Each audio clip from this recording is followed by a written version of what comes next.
చాలా మెత్తగా ఉందన్న. అది మెత్తగా వచ్చేదానికి అవసరం కదా చేసేది. చట్నీ ఎలా ఉంది? ఈ రెండు నేను తింటా ఉంటే ఇంకా బ్రహ్మాండంగా ఉందన్న.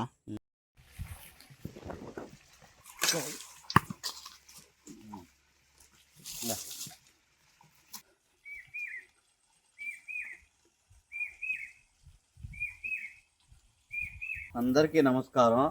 మనం ఈరోజు చల్లటి సాయంత్రానికి చక్కటి పెసర పుణుకుతో మెత్తగా రుబ్బుకున్న కొబ్బరి చట్నీతో తింటే దాని లెవలే వేర. మనం ఇంక పోయి పెసరపప్పు రుబ్బుకుందాం.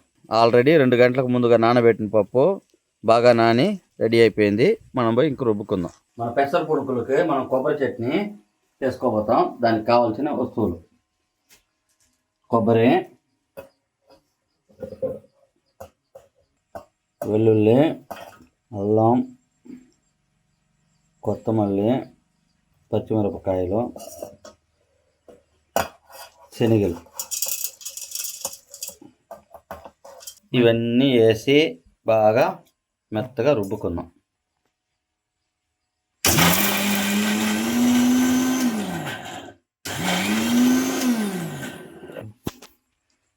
మనం ఉప్పు కొద్దిగా వేసుకుందాం. కొబ్బరి చట్నీ తాలింపుకి శనగ నూనె పోసుకుందాం. ఉద్దిపప్పు, ఆవాలు, జీలకర్ర, ఎండుమిర్చి, జీలకర్ర ఒక 1/2 టీ స్పూను, ఎండుమిర్చి ఒక 3, కరివేపాకు 2 లీటర్లు, పసుపు కొద్దిగా కలుపుకుందాం. సూపర్గా ఉంటుంది. మనం ఇప్పుడు పెసల పుణుకులకి నూనె పోసుకుందాం. శనగ నూనె,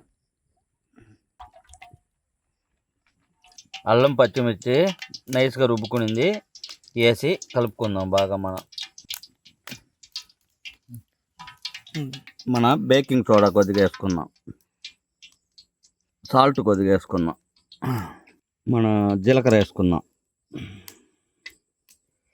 అంతా వేసి బాగా మిక్స్ చేసుకొని పుణుకులు వేసుకోవాల్సిందా. రుచి అంతే.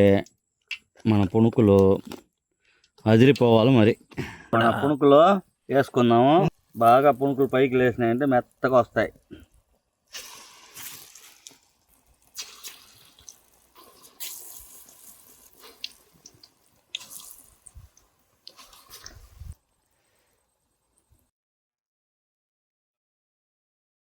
మన పుణుకులు బాగా రెడీ అయిపోయినాయి. ఇంకా తీసేయాల్సిందా మనం.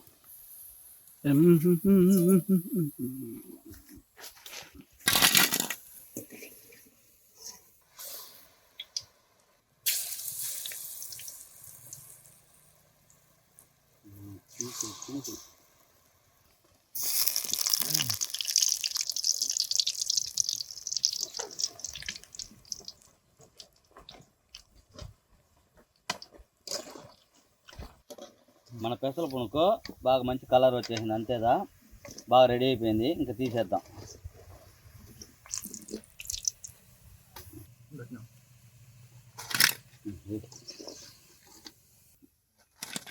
మన పెసల పుణుకులు కొబ్బరి చట్నీ బాగా రెడీ అయిపోయింది.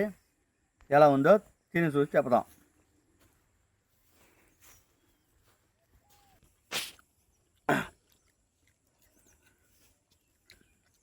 టేస్ట్ అదిరిందంటే అంతా ఇంత కాదు.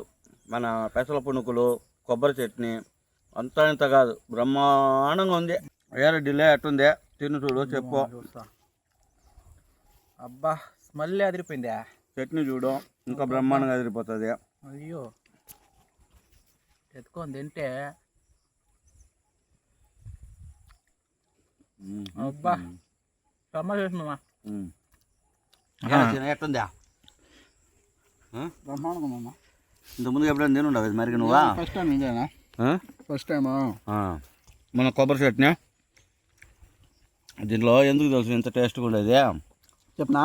మన అల్లం, పచ్చిమిర్చి బాగా రుబ్బేసినాం కదా, అల్లం ఫ్లేవరు. మన టెంకాయ చట్నీకి బాగా కొన్ని శనగలు,